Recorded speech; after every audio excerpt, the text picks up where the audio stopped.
Bonjour et bienvenue dans ce nouveau tuto de la relation client, le numéro 5. Le thème que j'ai décidé d'aborder avec vous, c'est le turnover.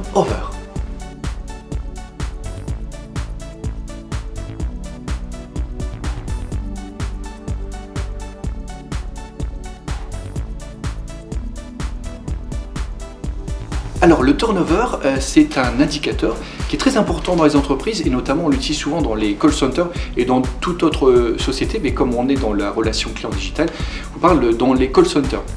C'est un système, je vais vous expliquer le calcul juste après, qui vous permet en fin de compte d'analyser les entrées et les sorties dans une entreprise et de savoir le va-et-vient de personnel. Alors c'est un indicateur très important parce que c'est un coût. Quand vous faites une intégration de personnes, donc quand vous formez par exemple une dizaine de personnes, et sur ces 10 personnes, vous en avez 8 qui partent, c'est pas très efficace parce qu'il y a un coût.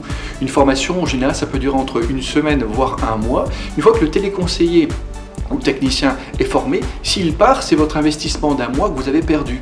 Et donc il faut que ça soit efficace. Et en même temps, c'est des techniciens, s'il y en a 8 qui partent sur les 10 par exemple, vous pouvez, et si vous avez prévu dans votre charge de travail, c'est des appels en moins que vous perdez et donc du chiffre d'affaires que vous ne faites pas. Et donc c'est un indicateur très important. C'est un indicateur que vous devez regarder régulièrement, à peu près en général tous les mois. Alors, quatre choses qui permettent de maintenir en fin de compte un turnover raisonnable.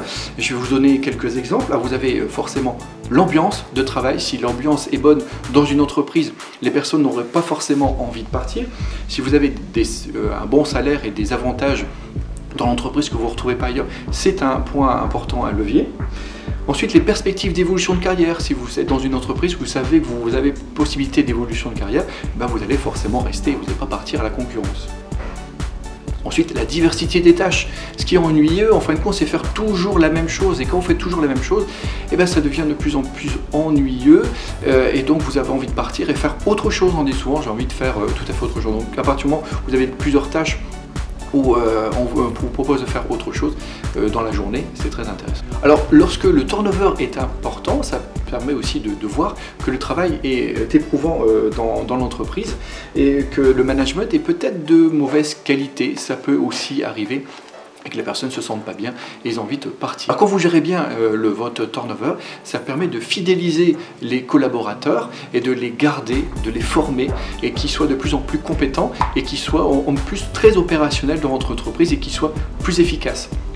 Un salarié, forcément, qui va rester longtemps, il aura acquis une compétence et il va pouvoir être efficace plus rapidement. Alors je vous donne un exemple de calcul que je vais vous noter là de turnover, comment vous calculez le turnover, parce que je pense que c'est important de savoir bien le calculer. Alors par exemple, vous avez dans une entreprise, vous avez 15 personnes qui sont embauchées et 5 qui quittent. Donc 15 qui rentrent et 5 qui partent. Alors le calcul, c'est vous faites 15 plus 5, donc vous faites 20, vous divisez par 2 et vous divisez par 100. Et là, pour ce calcul-là, ça fait 10%.